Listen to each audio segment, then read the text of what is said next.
மீசா time நேர்களை அன்போடு வரவேற்றுக் கொள்கிறோம். ஐக்கிய நாடுகள் சபை பலஸ்தீனம் என்ற தேசத்தை அனாதையாக்குமா இல்ல அங்கீகாரம் கொடுத்து அரவணைக்குமா?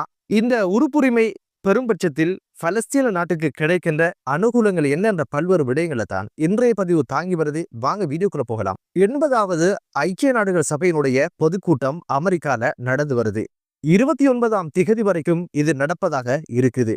இதனுடைய கருப்பொருள் என்ன அப்படின்னு பாத்தீங்கன்னா, சிறந்த உலகை கட்டியெழுப்ப கூட்டுறவு என்ற கருப்பொருள்ல தான் இந்த ஆண்டினுடைய ஐக்கிய நாடு சபைகளுடைய கூட்டத்தொடர் நடக்குது. இதுல மிக முக்கியமான பேசுபொருளாக அவங்க எடுத்துக்கொண்ட விஷயங்கள் என்ன அப்படின்னு பாத்தீங்கன்னா, சுற்றுச்சூழல் சம்பந்தமான விடயங்களும், பலஸ்தீன பிரச்சனை சம்பந்தமான விடயங்களும், செயற்கை நுண்ணறிவு சம்பந்தமான விடயங்களும், அதே போல ஐநாவின் 80 ஆண்டுகள் நிறைவை கொண்டாடுகின்ற வைபவங்களும் தான் இந்த ஆண்டினுடைய ஐநா பொதுச்சபையினுடைய இலக்காக இருந்தது. ஐக்கிய நாடுகள் சபையில் உறுப்புரிமை பெற்ற நாடுகள் அப்படின்னு பாத்தீங்கன்னா 193 நாடுகள். இதுல பலஸ்தீனம் என்பது வெறுமனே ஒரு பார்வையாளர் என்ற அந்தஸ்தை பெற்ற ஒரு நாடாகவே காணப்படுது. இந்த கூட்டத்தொடர்ல 150க்கும் அதிகமான நாடுகள் பலஸ்தீனம் ஒரு தனி நாடாக அங்கீகரிக்கணும் அப்படின்ற ஒரு விஷயத்தை வலியுறுத்தி அதற்கான ஆதரவுகளை தெரிவிச்சது. இஸ்ரேலுக்கும் அண்ணன் அமெரிக்காவுக்கும் பயங்கரமான கடுப்பை அது உருவாக்கியது. இந்த கூட்டத்தொடர்ல ஐரோப்பா சார்ந்த நாடுகளே பலஸ்தீனம் ஒரு சுதந்திர நாடாக உருவாக்கணும் அப்படின்ற ஒரு விஷயத்துக்கு பச்சை கொடி காட்டியிருந்தது.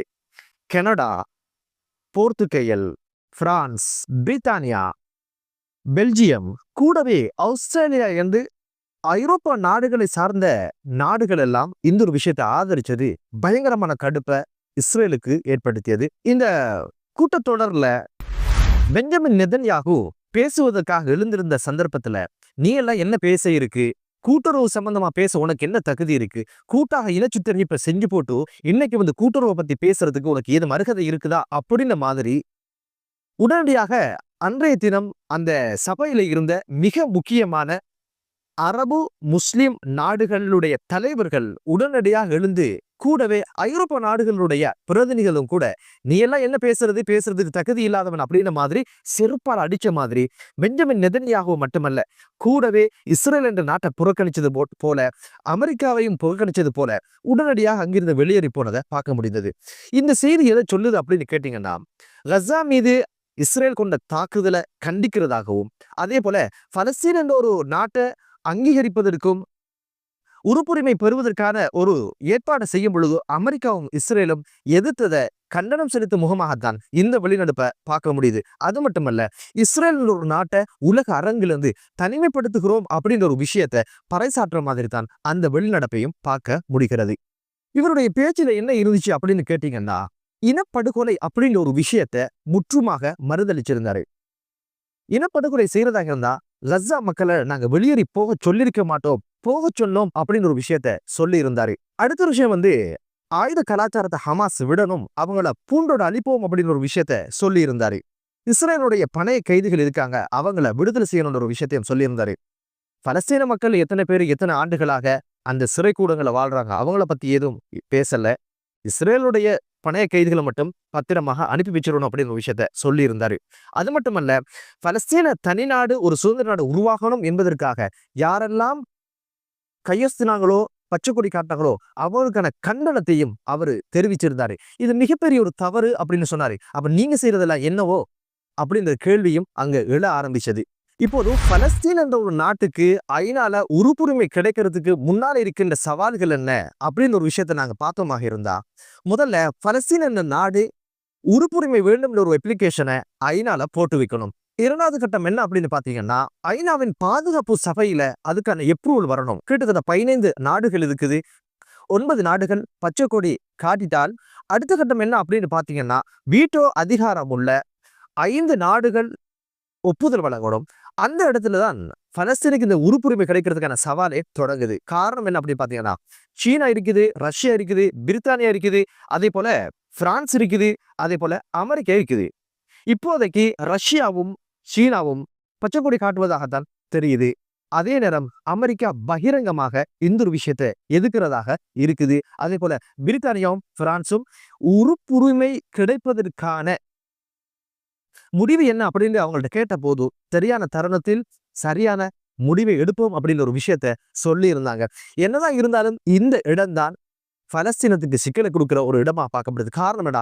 அமெரிக்கா ஒருபோதும் இதற்கான பச்சைக்கொடியை காட்ட போறதில்ல, இஸ்ரேலை எதிர்த்து இந்த ஒரு விஷயத்தை செய்ய போறதில்லை அப்படின்னு ஒரு விஷயம் தெரிய வருது. காரணம் என்னடா, பொது சபையில பலஸ்தீனம் என்ற ஒரு தனி நாடு என்ற ஒரு விஷயத்தை அங்கீகரிக்க முடியாதுன்னு சொல்லி அமெரிக்காவும் இஸ்ரேலும் பயங்கரமான கண்டனங்களையும் எதிர்ப்பையும் வெளிவிட்டாங்க. இந்த சந்தர்ப்பத்துல ஐக்கிய நாடு சபையினுடைய பொதுச் செயலாளர் பேசும்போது சொன்னாரு, பலஸ்தீனுடைய தனி அரசு என்பது வெகுமதி கிடையாது, அது அவர்களுடைய உரிமை என்ற ஒரு விஷயத்த கோடிட்டு சொன்னது இங்கு கூர்ந்து கவனிக்க வேண்டிய ஒரு விடயம். இதே சந்தர்ப்பத்துல இஸ்ரேலுக்கு ஐக்கிய நாடுகளுடைய உறுப்புரிமை எப்ப கிடைச்சிச்சு அப்படின்னு பாத்தீங்கன்னா, அது விசித்திரமான ஒரு கதை. அதாவது 1949ஆம் ஆண்டு மே மாதம் 11ஆம் தேதி இந்த அங்கீகாரம் ஐநாவால கொடுக்கப்படுது. இந்த நாடு உருவானது எப்போது அப்படின்னு பாத்தீங்கன்னா 1948 மே மாதம் 14ஆம் தேதி. பலஸ்தீன் என்ற நாட்டை பிடிச்சி உருவான நாடு ஒரு வருஷத்துல ஐநா சபையில உறுப்புரிமை பெறுது. ஆனா இத்தனை வருஷங்களாகி நிலத்துல பூர்வீகமாக வாழ்ந்தவங்களுக்கு நாடுன்ற ஒரு அங்கீகாரம் கிடையாது, ஐநா சபையில ஒரு உறுப்புரிமையும் கிடையாது. இதை தீர்மானிக்கிறது யாருன்னு பார்த்தா, பிச்சை எடுத்து நாட்டை உருவாக்கி பலஸ்தீன மக்களை ஏமாற்றி நிலங்களை பறிச்சு அங்க குடிகொண்ட அந்த மக்களை இனப்படுகொலை செய்கின்ற ஒரு அரசு அதை தீர்மானிக்கிறதாக இருந்தா உலகத்துல எங்கதான் ஜனநாயகம் இருக்கின்ற கேள்வி உருவாக ஆரம்பிச்சிருக்கு. இதே ஐநா என்ன பண்ணிச்சு அப்படின்னு கேட்டீங்கன்னா, 1947ஆம் ஆண்டு நவம்பர் 29ஆம் தேதி பலஸ்தீன மண்ணுல யூத அரபு நாடொன்று உருவாகுது இப்படியான ஒரு அங்கீகாரத்தை கொடுத்து நிலத்தை பிரிச்சு அந்த பூமியை இஸ்ரேல் என்ற ஒரு நாட்டை உருவாக்கி வச்சது. இதே ஐநாக்கு இப்போது பலஸ்தீன பார்வையாளராக வச்சு பார்க்க மட்டும்தான் முடிஞ்சதே தவிர ஒரு அங்கீகாரம் கொடுக்கிற இடத்துல மண்ணுக்கு நிற்கிற இஸ்ரேலை கட்டுப்படுத்த முடியாத ஒரு நிலைதான் உருவாகி இருக்கு. 193 நாடுகள் அங்கம் வகிக்கின்ற ஐநாவால ஒரு இஸ்ரேல் ஒரு நாட்டை கட்டுப்படுத்த முடியலன்னா ஜனநாயகம் எங்க இருக்குது அப்படின்னு ஒரு கேள்வி எழ ஆரம்பிச்சிருக்குது.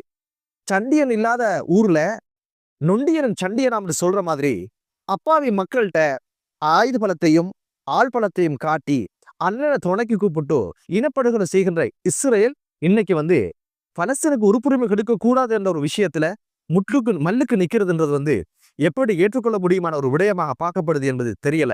இப்படியான ஒரு உறுப்புரிமை கிடைச்சிட்டா பலஸ்தீனுக்கு என்ன நன்மைகள் கிடைக்குது அப்படின்ற ஒரு விஷயத்த தேடி பார்த்ததுல முதல் விஷயம், ஐநாவினுடைய உதவிகள் அப்படின்னு சொல்லி நிதியாக இருக்கலாம், உட்கட்டமைப்பா இருக்கலாம், மருத்துவமாக இருக்கலாம், கல்வியாக இருக்கலாம், அப்படின்னு பல்வேறு உதவிகள் கிடைப்பதற்கான வாய்ப்பு இருக்குது.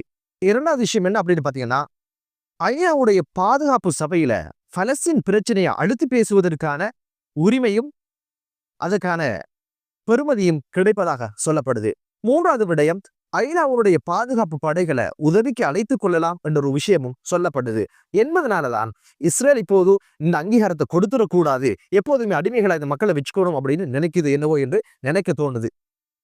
அடுத்த ஒரு விஷயம் என்ன அப்படின்னு பாத்தீங்கன்னா, நில ரீதியான இந்த பிரச்சனைக்கு ஒரு முற்றுப்புள்ளி வைப்பதற்கான அல்லது நியாயத்தை பெற்றுக்கொள்வதற்கான வழி வகுக்கப்படும் என்றும் சொல்லப்படுது. அது எப்படி அப்படின்னு பாத்தீங்கன்னா, 1967ஆம் ஆண்டு இஸ்ரேல் பலஸ்தீனுக்கான எல்லைகள் நிர்ணயிக்கப்படுது. அதுல மேற்கு கரை மற்றும் கஸ்ஸா அதே போன்று கிழக்கு ஜெருசலம் அனைத்தும் பலஸ்தீன மண்ணை சார்ந்தது என்று எழுதப்பட்டும் கூட கடந்த காலங்கள்ல இந்த நிலங்களை இராணுவ வன்முறையை கொண்டு அடக்கி இந்த நிலங்களை கையகப்படுத்திய சம்பவத்தை பார்க்க முடியுது. இது தனிநாடாக அங்கீகரிக்கப்பட்டுட்டா சர்வதேச குற்றவியல் நீதிமன்றத்துல ICC என்று சொல்லப்படுகிற கோர்ட்ஸ்ல நிலத்தை அபகரிச்சாங்க, நாட்டின் மீது அத்துமீறினாங்கன்ற ஒரு விஷயத்துக்காக குற்றவியல் ஒரு வழக்கை தாக்கல் செய்து நியாயம் கேட்பதற்கான நடைமுறையும் அதே போன்று சட்டவிரோதமான குடியேற்றங்களுக்கு எதிரான வழக்கை தாக்கல் செய்வதற்கான வாய்ப்பு இருக்குதுன்னு சொல்லப்படுது. என்னதான் இருந்தாலும் இந்த ஒரு விஷயம் குறித்து இப்போது ஒரு முன்னேற்றகரமான ஒரு இடத்திற்கு ஐநாவினுடைய அங்கீகாரம் பலஸ்தீனுக்கு கொடுக்கப்பட்டிருக்குது. அதாவது பார்வையாளராக இருந்து இப்போது தனி நாடாக அதை அங்கீகரிச்சு அடுத்த கட்டமாக ஒரு உறுப்புரிமை பெறுகின்ற இடத்துக்கு வந்திருக்குது. என்னதான் இருந்தாலும் அந்த வீட்டோ பவர் உள்ள 5 நாடுகள் முடிவெடுக்கிற கட்டத்துல நிச்சயமாக அமெரிக்கா இதற்கான வழியை விடாது என்பதுதான் யதார்த்தமான ஒரு விடயம். இஸ்ரேலுக்காக அமெரிக்கா ஒரு முட்டுக்கட்டையாக இருப்பதற்கான வாய்ப்பு இருக்கு என்பதுதான் தெரிகிறது. கிட்டத்தட்ட 65,000க்கும் அதிகமானவர்கள் படுகொலை செய்யப்பட்டதுல பெண்களும் குழந்தைகள் தான் அதிகம். 1,60,000 பேர் காயப்பட்டிருந்ததாகவும் பல மில்லியன் கணக்கானவர்கள் அகதிகளாக இடம்பெயர்ந்திருக்கின்ற சூழலும் உருவாகி இருக்குது. என்னதான் இருந்தாலும் உலகத்துல நீதியை காணோம், நியாயத்தை காணோம். இது பிழை என்று சொல்வதற்கு கூட தைரியம் இல்லாத உலகத்துல தான் நாம் வாழ்ந்து கொண்டிருக்கிறோம் என்பது மனித பிறவுகளுக்கே ஒரு இழுக்காக இருப்பதை பார்க்க முடியுது. எனவே அந்த மண்ணிலே அமைதி நிலவட்டும் என்று கூறி மற்றொரு காணொளியிலே உங்கள் அனைவரையும் சந்திக்கும் வரை விடைபெறுகிறேன். நன்றி.